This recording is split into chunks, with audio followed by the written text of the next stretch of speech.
আসসালামু আলাইকুম প্রিয় দর্শক, আশা করি সবাই ভালো আছেন। আবার চলে এলাম আপনাদের মাঝে আরেকটা ভিডিও নিয়ে। তো আশা করব ভিডিওটা প্রথম থেকে শেষ পর্যন্ত দেখবেন। যদি ভালো লাগে তাহলে অবশ্যই লাইক করবেন, কমেন্ট করবেন, শেয়ার করবেন আর সাবস্ক্রাইব করতে কিন্তু ভুলবেন না। কথায় আছে না, যার কেউ নেই তার সাথে আল্লাহ থাকেন।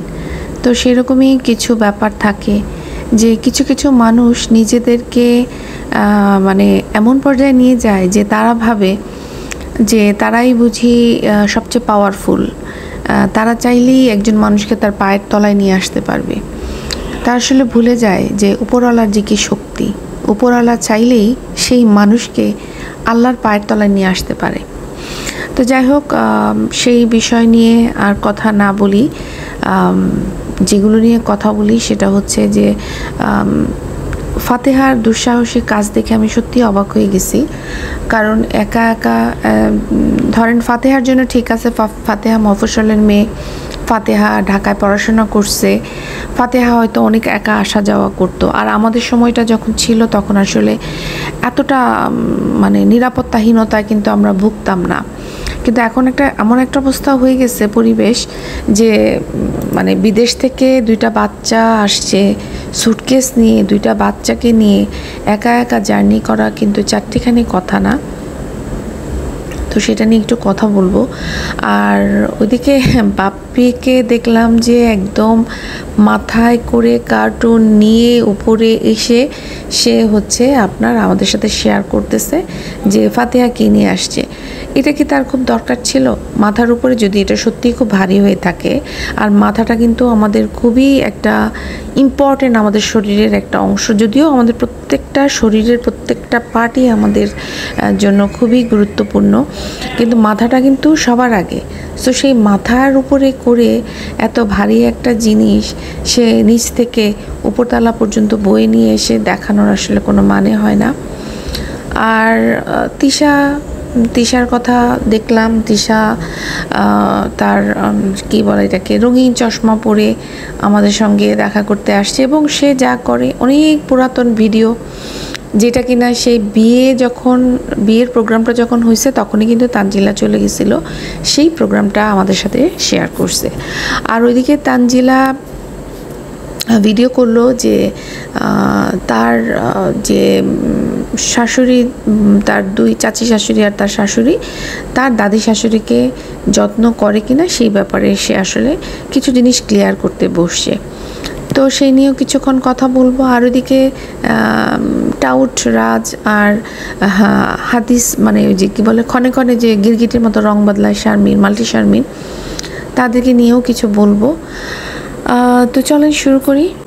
আমি আসলে প্রথমে ভাবছিলাম যে ওর নাম কি, ফাতেহা হয়তো একা একা আসছে। আমি খুব ভাবতেছিলাম যে আল্লাহ, একা একা আসলে ধরেন ওয়াশরুমে তো মানুষের যাওয়া লাগে না অনেক টাইম, ধরেন 2-3 ঘন্টার জন্য হলে তো বাথরুমে কিন্তু যাওয়া লাগে, হয়তো 1 ঘন্টার ব্যবধানে আপনি হয়তো চেপে চুপে রাখলেন। তখন এই বাচ্চাগুলিকে কি বাথরুমের কোথায় নিয়ে দাঁড় করাবে? কারণ ট্রেনের ভিতরে বলা যায় না কোন ধরনের মানুষ থাকে, ছেলে ধরা থাকে, কত ধরনের মানুষ থাকতে পারে। ওই যে একটা বাথরুমে যাবে তার জন্য দেখার জন্য কিন্তু একটা লোক লাগে। বাট পরে বুঝতে পারলাম যে ওর সাথে আরেকজন কেউ ছিল, ভাবি করতেছিল। হয়তোবা ওর ওইখানে ট্রেনে উঠে ওই মহিলার সাথে পরিচয় হয়েছে, অথবা হয়তো কোনো আত্মীয় স্বজন ওর সাথে আসছে, সেও হয়তো ট্রেনে করে কোথাও যাচ্ছিল, ও এখানে নেমে গেছে, সে হয়তো অন্য কোনো স্টেশনে থামবে, যেটা মনে হলো আর কি। তো এটা আসলে আমি বলবো যে বাপ্পির উচিত ছিল বোনকে অ্যাটলিস্ট গিয়ে নিয়ে আসা, এটুকু দায়িত্ব বাপ্পির অবশ্যই করা দরকার ছিল। হ্যাঁ, কারণ বাপ্পি যেখানে ব্রিফিং দিতে বসছিল যে কি বলে এটাকে, যে খুব মিলেমিশে থাকা উচিত, বা ছোটরা ভুল করলে বড়দের উচিত কম্প্রোমাইজ করা, তো সেখানে বাপ্পি নিজেই তো পারতেছে না, তাই না? কথাগুলো কিন্তু মূল্যবান বলছে, কিন্তু সেটা যদি সে নিজে মেনে চলতো তাহলে কিন্তু আরও বেশি ভালো হতো। তো যাই হোক, বাপ্পি তো দেখানো শুরু করলো। নিচে আসলে দেখাতে পারতো, কিন্তু বাপ্পি স্বাচ্ছন্দ্য বোধ করে তার উপরে এসে, সেই জন্য সে উপরেই দেখাইছে এবং মা বউ সবাইকে খুব সাবধান করে দিচ্ছে কোনোভাবেই যেন না বলে কোনটা কার জন্য নিয়ে আসা হয়েছে। তার কারণ আপনারা জানেন যে এটা ওদের কন্টেন্ট, এক একজনকে একটা করে গিফট দিবে, আর সেটাই একটা ভিডিও হিসাবে, একটা কন্টেন্ট হিসাবে ওরা ছাড়বে। এটা খুব স্বাভাবিক, কারণ এটাই ওদের রুজি রোজগার। বাপ্পি তো আর কিছু করে না, তো সেই কারণে ওদের তো পেট চলতে হবে, সংসার চলতে হবে, সেজন্য ওরা করে। আর এটা দোষের কিছু না। দর্শকও যেহেতু এগুলো খায়, বাপ্পিরাও বুঝে গেছে যে এইভাবে করলেই ভালো। তো সেটা আমরা প্রথম থেকেই দেখে আসছি যে এক একটা হয়তো একটা লিপস্টিক দিল, সেটাও একটা কন্টেন্ট হয়েছে। তো এই তো সেভাবেই হয়তো বাপ্পি করতেছে। কেন বললাম ফাতেহা হাবিজাবি নিয়ে আসছে, কারণ 2টা বাচ্চা নিয়ে এত কিছু নিয়ে আসা কিন্তু মুখের কথা না, কারণ লাগেজগুলো কিন্তু বইতে হয় একটা সময় পর্যন্ত, তারপরে না হয় আপনাকে মানুষ হেল্প করবে। তবে হ্যাঁ, এখন এয়ারপোর্টে নেমে আপনি যদি কাউকে ওখানে টাকা পয়সা দেন, ওখানে কিন্তু অনেকেই আছে আপনাকে হেল্প করবে।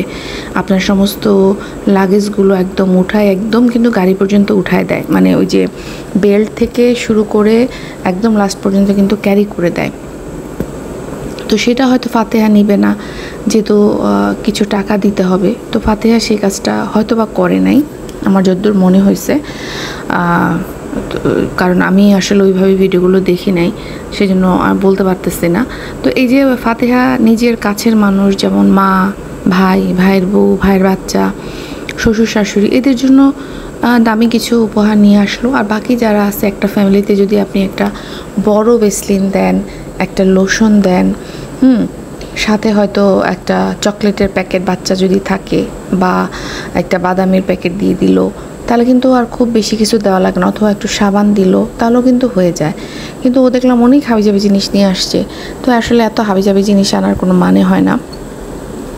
তবে ফাতেহাকে দেখেন, এই যে সাশ্রয়ী, আমরা ওকে বলি কিপটা, কিন্তু ও কিন্তু কিপটামি করে কিন্তু সুন্দর কিন্তু ওর অ্যাসেট গড়ে নিচ্ছে। একটা ফ্ল্যাট বুকিং দিছে বাংলাদেশের শ্বশুরবাড়ির কাছে। সেখানে সে আর তার স্বামীর আয়ের যে মানে কি বলে এটাকে, সেভিংস যেটা, সেটা থেকে ওরা 2জন ফ্ল্যাট বুকিং দিচ্ছে, এবং ওই ফ্ল্যাট মোটামুটি মানে রেডি অলমোস্ট হয়ে গেছে। তো সেখানে বললো ভাড়া দিয়ে দিবে। তো এই যে ভাড়া দিয়ে দিবে, সেখান থেকেও কিন্তু ওর একটা বাড়তি ইনকাম হবে। আর শ্বশুর শাশুড়ি ওই ভাড়া বাসায় আছে, ওদের জন্য ওই ভাড়া বাসায় হয়তো থাকবে। পরে কি ডিসিশন নেবে কে জানে। তবে আমার কাছে যতটুকু তুহিনকে দেখে মনে হয়েছে, তুহিন খুব একটা যে দায়িত্বপরায়ণ বাবা মার প্রতি, সে কিন্তু সেরকম না, একটু অন্যরকম তুহিন। হ্যাঁ, আর ওইদিকে মিমকে আমরা দেখলাম যে মিমকে নর্মাল একটা জমি কেনার জন্য মিমকে কি করতে হয়েছে, দাঁড়ে নাকি ওকে সবার কাছ থেকে টাকা লোন করে ধার নিয়ে তারপরে ওকে নাকি জমিটা কিনতে হয়েছে। তারপরে ইভেন ওকে গোল্ড বিক্রি করতে হয়েছে। যদিও আমার কাছে এই তথ্যটা আমার কাছে সঠিক মনে হয় নাই যে ও গোল্ড বিক্রি করে ওকে জমি কিনতে হয়েছে। ও কিন্তু প্রথমে বলছে গোল্ড বিক্রি করে আমাকে জমি কিনতে হচ্ছে, পরে আবার ওর কথা পরিবর্তন হলো যে ওর পরিবারের লোকজন মিলে সবাই ওকে টাকা দিচ্ছে। ওই যে ভিডিও করছিলাম আমি, যে কি করে এটা সম্ভব যে গোল্ড বিক্রি করে একটা জমি কেনা যায়, তাও আবার এত অল্প স্বল্প গোল্ড। তারপরে কিন্তু কথার সুর চেঞ্জ হয়েছে।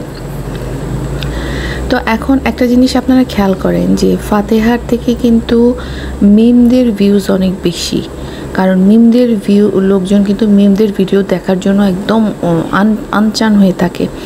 তো সেখানে মিমদের কি করে টাকা মানে থাকে না তখন, তাই না? এটা একটা ভাববার বিষয় না? মিমকে এরা এত আলতু ফালতু খরচ করে। আর এই যে আমরা যে বলি ওরা 2 দিন পর পরই প্রোগ্রাম কেন করে, প্রোগ্রাম এই কারণেই করে, যখনই ওদের হাতে টান আসে, টাকা পয়সা না থাকে, তখন ওরা একটা প্রোগ্রাম করে, এবং সেই প্রোগ্রাম থেকে ওরা লাখ লাখ টাকা ইনকাম করে। সেই ইনকামটা দিয়েই পরে বাকি সব কিছু করে। এই যে দেখেন যে ওরা যে মিমের যে বিয়ের প্রোগ্রামটা করলো, এই বিয়ের প্রোগ্রামটার থেকে কিন্তু ওদের অনেক লাখ লাখ টাকা উঠে গেছে, এবং সেই টাকা দিয়েই কিন্তু এখন এই যে ওরা অনেক কিছু করতেছে। ঢাকায় আসলো, এটা সেটা, আবার গোল্ড কিনতেছে। হ্যাঁ, জমির বললো যে যাদের কাছ থেকে টাকা পয়সা নিচ্ছে তাদেরকে শোধ করে দিচ্ছে। তো এটা আমার কাছে খুব একটা মানে সত্য কিছু বলে মনে হচ্ছে না। যাই হোক, এটা ওদের ব্যাপার। তবে মিমের একটা জিনিস, মিম বলেন, তারপরে ওর নাম কি তানজিলা বলেন, এরা কিন্তু দর্শকদের কথার গুরুত্ব দেয়। একটু দেরি করে হইলেও কিন্তু কথার গুরুত্ব দেয়। এই জিনিসটা আমার কাছে ভালো লাগছে। কিন্তু ওই যে ওইখানে যে গিরগিটির মতো যে রং বদলায় শারমিন, শারমিনের ভিডিওতে দেখবেন সে কত অহংকারী হয়ে কথা বলতেছিল যে হ্যাঁ দেখেন না যারা কন্টেন্ট করে এরা একদিন হিজাব দেয় আরেকদিন হিজাব দেয় না, আপনারা আমার এই কথা কন। হ্যাঁ, এখন আসলে কি যেসব মানুষরা মূর্খ না, এদেরকে নিয়ে আসলে কথা না বলাই ভালো, কারণ এরা আসলে মিনিং কী জিনিস বুঝে না। এবং আমার যতদূর মনে হলো যে শারমিনের থেকে রাজ অনেকখানি বুঝের মানে কি দর্শকদেরকে বুঝে চলে এবং দর্শকদের মন রক্ষা করার চেষ্টা কিন্তু করে, যেটা শারমিনের মধ্যে নাই। শারমিন খুব নিজেকে বড় ভাবতেছে, তার কারণও কিন্তু দর্শকরা, কারণ দর্শকরা ওই যে ওকে অনেক ভিউ দেওয়া শুরু করছে, তারপর থেকে কিন্তু আর এখন বিয়ে করছে, একটু আলাদা বাসা নিয়ে থাকে, ওর একটু ঠাট বাট বাড়ছে, তো সেই জন্য ও অনেক বেশি অহংকারী হয়ে গেছে। ও দর্শকদের এখন গণায় ধরতেছে না, ও ভাবতেছে যে আমি দর্শকদের পাত্তা দিই আর না দিই দর্শক আমাকে দেখবে। এটা কিন্তু সঠিক কথা, ওরা কিন্তু সেটা বুঝে গেছে যে ওরা দর্শকরা পাত্তা দিল কি দিল না, এতে দর্শকদের কিচ্ছু যাবে আসবে না, দর্শকরা ওদেরকে ভিউজ দিবেই। তো সেটাই শারমিন কী করছে, নিজেকে টপ হিসাবে নিচ্ছে। কিন্তু অন্যদিকে রাজকে দেখলাম, রাজ কিন্তু যথেষ্ট দর্শকদেরকে বুঝে চলার চেষ্টা করে এবং দর্শকদের মতামতকে সে গুরুত্ব দেয়। এই জিনিসটা আমার ভালো লাগছে রাজের, যেটা ভালো লাগছে সেটা বললাম, আর শারমিনের যেটা খারাপ সেটা তো বলতেই হবে। আর গত পরশু দিনের ভিডিওতে দেখলেন যেখানে পিঠা বানাচ্ছে, সেখানেও আপনি দেখবেন শারমিনের চেহারা কালো করে রাখছে এবং তাকে যে কথা জিজ্ঞেস করতেছে সে কিন্তু কোনো কথার উত্তর দিচ্ছে না, তার চেহারা কিন্তু কালো তো কালোই। যতটুকু মনে হলো শারমিনকে কাজ করতে দিলে শারমিনের পছন্দ হয় না। শারমিনকে দিয়ে আপনি টিকটকে ডান্স করাবেন, উলঙ্গ করায় ফেলবেন, শপিং মলে আপনি ওর মাথার হিজাব খুলে ডান্স করাবেন, ও অনেক খুশি থাকবে। যেই মুহূর্তে আপনি ওকে ঘরের কাজে বা ঘরের মধ্যে সংসার করতে বলবেন তখন সে আর করবে না। আসলে আমি জানি না ও গ্রামে কি করে এতদিন ধরে সংসার করছে, স্বামী তো বিদেশে ছিল, মানে প্রথম স্বামীর কথা বলতেছি, কিভাবে সংসার করছে আমি আসলে জানি না। আর যেই মেয়ের মন এত বেয়াদব, সেই মেয়ে আসলে কিভাবে কি করে আমি ঠিক বুঝি না। তো যেই কথাটাতে আমি আসলে যেটা বলতে চাইছিলাম চলে গেছি, মিমের বাসায় শাহিন আর শাহিনের বউ আসছে, মানে শারমিন আসছে। তো শারমিনকে দেখলাম চেহারাটা মুখটা গোমরা করে রাখছে, মিম কথা বলার চেষ্টা করতেছে এবং একটা সময় কি আইসক্রিম খাওয়ার জন্য মিম ডাকলো, তখনও তার ভাবি আসতেছে না। হ্যাঁ, তো এটা কিন্তু আসলে শাহিনের জন্য খুব একটা অপমানের বিষয় যে তার বোনের বাসায় আসছে তার বউ, কিন্তু সে মুখ গোমরা করে আসছে। কারণ আমার কথা হচ্ছে যে শাহিন যদি ওর সাথে কোনো কিছু করে সেটার জন্য ও নিশ্চয়ই মিমের সাথে চেহারা মুখ গোমরা করার কোনো মানে হয় না। আর যদি মিমের কারণে হয় তাহলে মিমের বাসায় কেন? হ্যাঁ, শারমিনকে আমি সাপোর্ট করছি কারণ শারমিন এসব ঝুট ঝামেলা থেকে দূরে থাকে, কিন্তু তার মানেই না যে শারমিন এরকম চেহারা গোমরা করে করে সব জায়গায় থাকবে। এমন না যে ওকে আমরা হাসতে দেখি না, ওকে আমরা অনেক হাসতে দেখছি। বাবুকে দেখলেই ও হেসে লুটায় পড়তো, আরিফকে দেখলেও হেসে লুটায় পড়ে। সেখানে ও যদি কারোর সামনে চেহারা কালো করে রাখে, হ্যাঁ সেটা অবশ্যই কথা বলার আছে, সেটা অবশ্যই বলতে হবে। তবে একটা জিনিস, মেয়েটা কিন্তু নিজেকে আগায় নিয়ে যাচ্ছে, পড়াশোনা বন্ধ করে না, এত কষ্ট করতেছে দেখেন, এত পরিশ্রম করে, কিন্তু 2টা বাচ্চা হয়ে গেছে। স্বামী কতক্ষণই বা কী করে, বা স্বামী কিন্তু কোনো কাজও করে না ঠিকভাবে, যে এমন না যে স্বামী টাকা ইনকাম করে দিচ্ছে আর ও 2 বাচ্চা দেখাশোনা করে পড়াশোনা করতেছে, তা কিন্তু না, ওকে কিন্তু ইনকাম করতে হইতেছে, তার মধ্যে আবার 2 বাচ্চাকে দেখতে হইতেছে, তার মধ্যে বাপের বাড়িতে যে একটা সাপোর্টের জন্য থাকে, তার জন্য শ্বশুর বাড়ি, তারপর দর্শক সবার কথা শুনতে হইতেছে। তারপরেও কিন্তু মেয়েটা পড়াশোনা চালায় যাচ্ছে, পড়াশোনা বন্ধ করে নাই। এটা অবশ্যই একটা মানুষের জন্য একটা কি বলবো এটাকে এনকারেজিং একটা, হ্যাঁ, উৎসাহ পাবে অনেক মানুষই। আসলে এইটা হচ্ছে, এই জিনিসগুলো হচ্ছে শেখার জিনিস। হ্যাঁ, একটা মেয়ে কি করে 2টা বাচ্চা, ছোট ছোট 2টা বাচ্চাকে লালন পালন করে নিজের সংসার দেখে ইনকাম করে কিভাবে পড়াশোনা এখনও চালিয়ে যাচ্ছে, এগুলো কিন্তু আসলে অবশ্যই আপনাদের শিক্ষণীয় বিষয়। বাকিদের কাছ থেকে শিক্ষার তেমন কিছু অবশ্যই নাই। তানজিলার কথায় আসি, তানজিলাও দর্শকের কথার মূল্যায়ন করে, মানে কমেন্টের মূল্যায়ন সে করে। তো সেটা কীরকম, যেমন এই যে দাদি শাশুড়িকে নিয়ে যেটা রোস্টাররা অনেক কথা বলছিল, আমি তেমন কিছু বলি নাই দাদি শাশুড়িকে নিয়ে, কারণ আমি অত ডিটেলস করে দেখি নাই। হ্যাঁ, তবে ওদের যে অবস্থা দেখলাম, যেমন তানজিলার শ্বশুর বাড়িতে মাত্র 2টা বেডরুম, ওই 2টা বেডরুমের একটা বেডরুমে তার দাদি শাশুড়িকে কোনোভাবেই দেওয়া সম্ভব না, যেহেতু এক রুমে বড় একটা ছেলে আছে, ছেলের বউ আছে, আর হচ্ছে ওর শ্বশুর শাশুড়ি একটা রুমে শোয়। দাদি শাশুড়ির যেহেতু বাসা আছে, দাদি শাশুড়ির যেহেতু রুম আছে, স্বামী করে দিয়ে গেছে, তো সেখানে সে থাকলে অসুবিধা নেই। তাকে দেখাশোনা করে কিনা সেটা হচ্ছে গুরুত্বপূর্ণ ব্যাপার। সবচেয়ে বড় কথা হচ্ছে যে হয়তোবা একই ঘরের মধ্যে নাই, কিন্তু তারা কিন্তু একসাথেই আছে। এই জিনিসটা, এটাকে যৌথ ফ্যামিলি বলা যাবে, কারণ একই গণ্ডির মধ্যে, একই জায়গার মধ্যে কিন্তু ওরা সবাই মিলে আছে, তো এটা যৌথ ফ্যামিলি বলা চলে। এবং রান্নাবান্না ওরা অনেক সময় একসাথেই করে, সবার জন্য করে। তো এটা অবশ্যই এই যুগে একটা বিশাল উদাহরণ।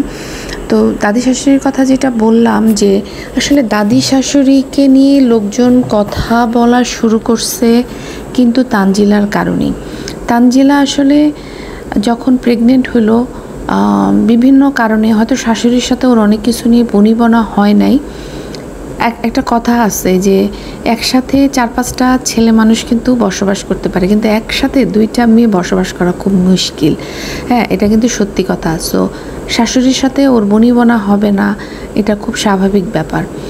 তো সেই কারণে হয়তো ও তখন সংসার ছেড়ে দিবে এরকম একটা মনোভাব নিয়েই কিন্তু শ্বশুরবাড়ির লোকজনকে নেগেটিভভাবে আমাদের সামনে শো করছে। দোষটা কিন্তু ওর, ও সেটা শো করছে বলেই কিন্তু লোকজন কথা বলার সুযোগ পাইছে, সুযোগটা ও কিন্তু করে দিছে। হ্যাঁ, তানজিলা।